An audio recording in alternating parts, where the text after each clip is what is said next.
So what you're looking at right now is obviously XProtect. I've got 2 live cameras. By the way, my recording server is on. So I'm doing this whole thing while the recording is still happening. Just for fun, we'll go into 4 times playback. You guys hopefully can see that. It might not be the 30 frames per second that I'm looking at because of the web conference. Now, to look under the hood a little bit, this is important. What we do is just go in and I'm going to look at the XProtect settings. Again, this is completely integrated. So if I look at your timeline controls and I look at what's called additional data, what I'm going to do here is show you the additional data that we add to the timeline.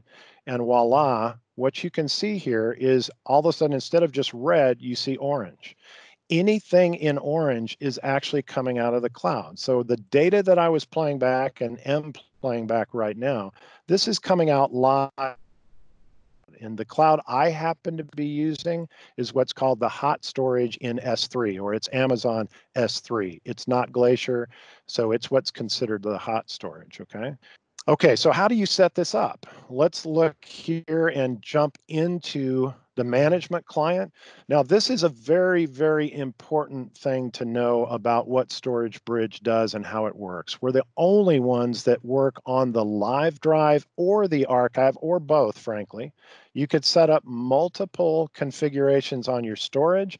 Some people, for instance, might have a camera group going someplace else, and that camera group they want to have a different retention period on it, which of course we can handle that as well. In my situation, I'm running only on the recording drive or the live drive. Now, a couple things. Of course, I know that a lot of you are probably thinking, wait a minute, that's not how we usually set this up. We do something like this, which I'm going to go ahead and just show you that I've set up an archive. And we completely understand, and the Storage Bridge software plugin understands, that if you have a recording drive, live drive, and maybe in my case, it says after 4 days, it would move it to the archive.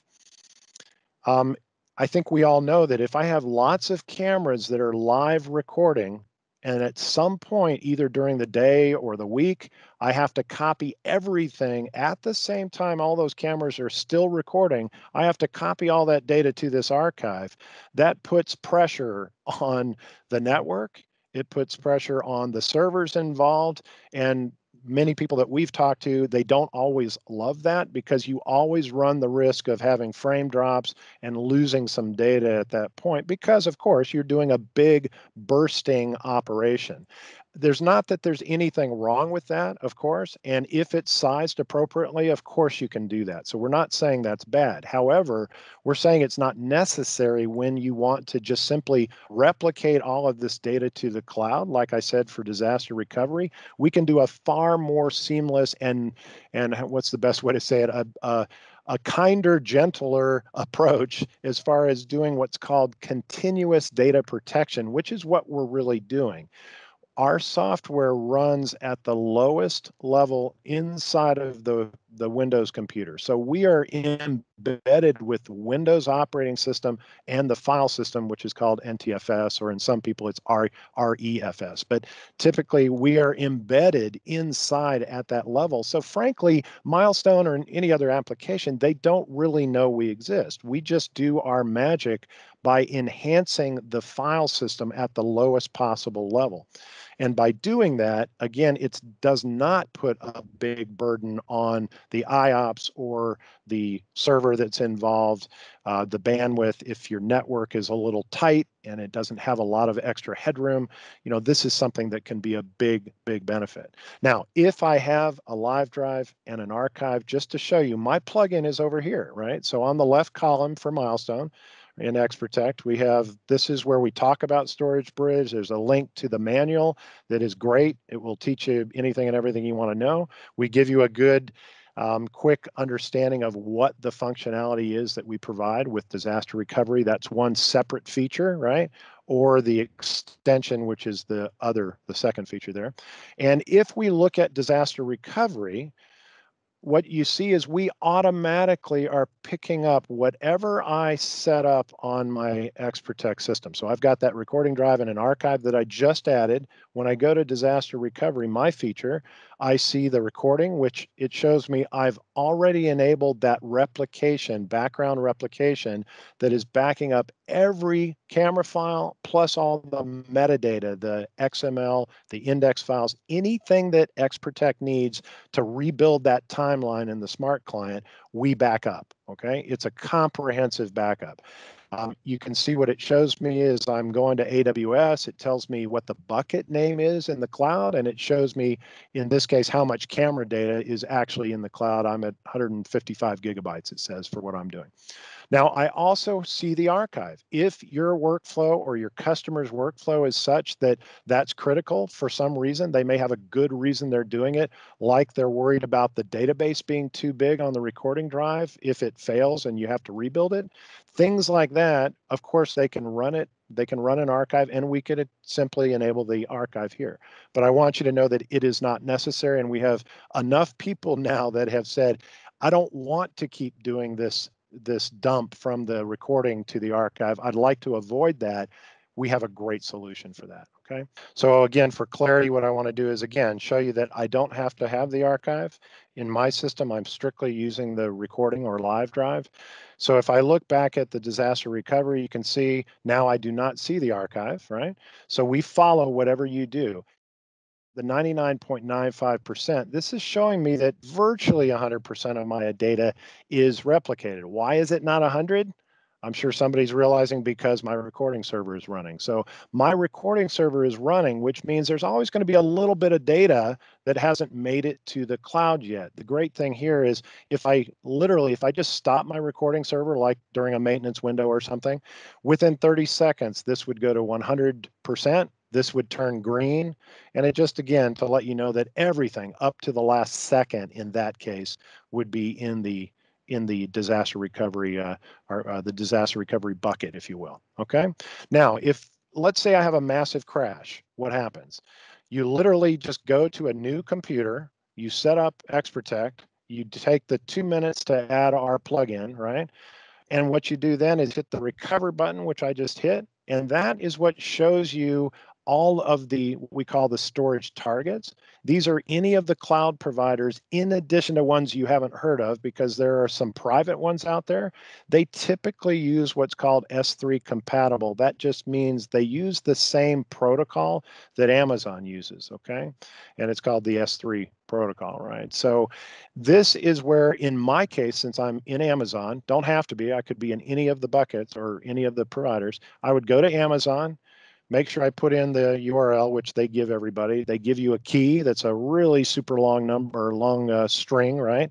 You list the buckets. Other people call these containers, by the way.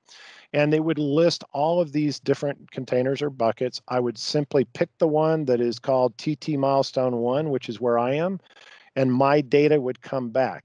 Now, what's really amazing about this, and the reason we say we're the fastest, is if I were to do that, here's what would happen. If I were to bring this back, my timeline after I did the recovery in XProtect would look like this. It would be all orange, meaning, again, some of you with the really expensive big monitors can see where it says orange is nearline, right? That means that data is not on my system. It's only in the cloud. What would happen after a disaster is you would be seeing what I'm seeing here, but you wouldn't see video in the pictures yet until you double clicked on the timeline. But when you clicked on the timeline or hit play, the data would automatically come back out of the cloud and bring itself back into the system. Okay. So the beauty here is you do not have to take the time to wait for, terabytes of information potentially to be copied back down out of the cloud. Excuse me. It strictly is it's effectively a dynamic rehydration. It basically just means on demand, we bring the data back. So that's how this works. And that's one of the reasons the disaster recovery is so powerful, because again, any system anywhere that has connectivity that you can connect back to that bucket in the cloud, you're good. The next feature of Storage Bridge is called extension. This is the one I mentioned up front. where if somebody has a store or has storage on the system and it's not, maybe it's not very big, or you have just outgrown the storage capacity because you added a lot more higher resolution cameras, higher frame rates, less motion detection or something. We've seen all kinds of examples. What this extension allows me to do, again, I'm running on the live drive. Okay, I don't have to have disaster recovery turned on at all, by the way. You could run disaster recovery, extension, or you could run both. It's fine. But in my case, I am running the disaster recovery, but in addition, I've enabled what's called extension. And in my case, it's going to look a little different because I've got, this is showing me like Milestone does. It shows me what I'm doing locally. I've only got 1.14% of my data is actually local. The orange that matches the orange on my timeline, by the way, is the data that's in the hot storage in Amazon S3.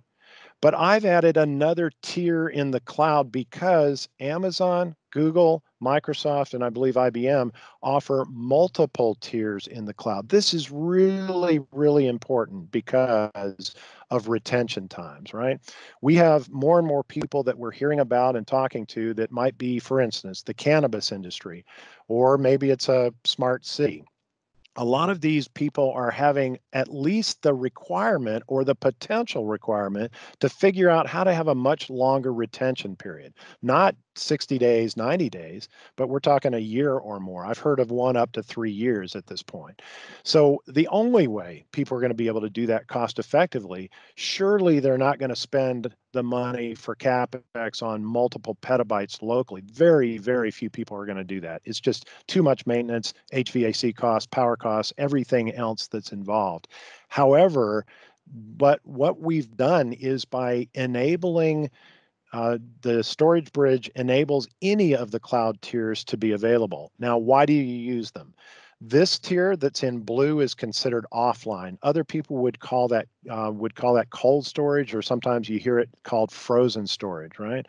So all that means is it's a tier in the cloud that you pay less money for, but the data doesn't come back very quickly. As a matter of fact, it could take 5 to 15 hours for the data to come back, kind of like if it were sitting on LTO tape or something, right? But the great thing is, if you know that you have to have a long retention period, but you know you probably don't need to pull a lot of data out of it on a regular basis, it could make good sense. To put it in perspective, this hot storage is depending on the cloud vendor you're talking to. And again, we know them all very, very well, and we're happy to help with this. We do not sell cloud storage. Tiger Technology does not sell any of the cloud storage, by the way. We strictly enable it for you. But the hot storage ranges from $5 per terabyte per month up to roughly $23 per terabyte per month. Okay, so that's the hot storage. And again, that's what I'm using on my timeline so that I get that fast access and I can't even tell where the data is. However, the blue is frozen. That can be as low as $1 per terabyte per month. Okay, and of course that means, and I'll click a button here for you so that we show you a little bit more data about this frozen storage. And this is where I set my policy of how long do I have to wait before I send this into the frozen storage. So it can move it. We can move that data from the hot storage to the frozen, right? Which is kind of just an automatic thing. Once we instruct the cloud provider to make this happen, it just kind of shifts the policy on it. And it is set to, right now, I have a bulk retrieve setting, which will take 5 to 12 hours, as I mentioned, to come back. Now, what happens if you have data because you're a cannabis place and you want to have a year retention on it, but somebody comes up, government or police or whatever, and says, I need this data from last Thursday, and it's already in the frozen. You could click on this button, which is called expedited, and most of these cloud providers that have multiple tiers will now allow you to expedite the delivery of that data. Guess what? You pay more for it, of course. But in this case, I pay more, but I can get my data. If it's critical, I can get it back in 1 to 5 minutes. Okay. Standard, by the way, on this particular vendor, which is Amazon, standard is 3 to 5 hours.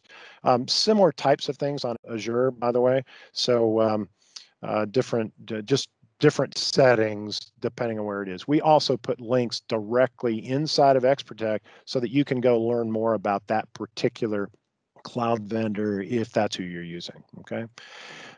So now the next thing that's probably obvious to some of you out there, right, is if it's in the frozen, and I click back to my smart client, and let's look back on here so that I want to see multiple days. I'm going to look at 4 days.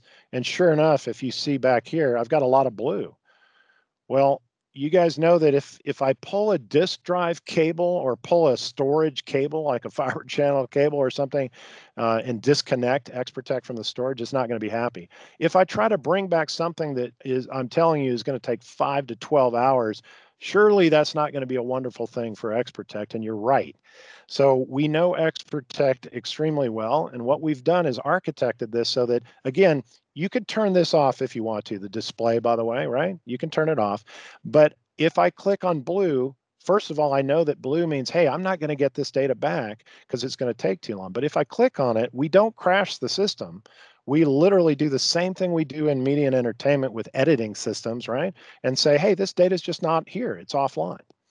So we have provided this interface, so I know whichever cameras, I know that, oh, okay, the data, I know I have data, but it's just not currently online, it's offline.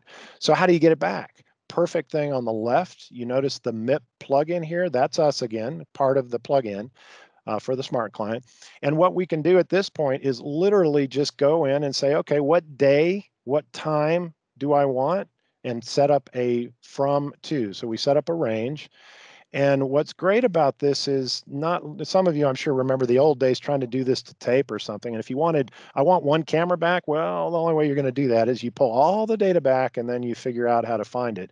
But we allow you to simply say, okay, what's the range? And by the way, your selection, your time selection tool, if I click that and it puts brackets around a particular area, that matches my from and my to range. If I then say, okay, I only want this camera back, or in this case, you can select all or some.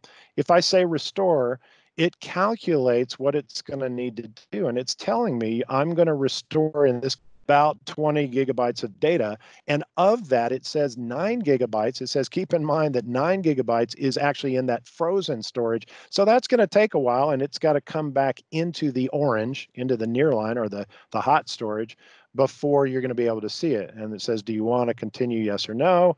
I'm not going to in this case, right? But that gives you the ability not only to pull data from one tier to another, but we have in our administration area here, we have the ability to set up new jobs where we can move data manually without XProtect doing it automatically. You can manually move things, or the admin can do that if it's necessary. And we always give you a status here and tell you exactly, hey, here's the status of that job that you submitted to pull data from the from one tier to another. And we make that really simple and seamless for everybody.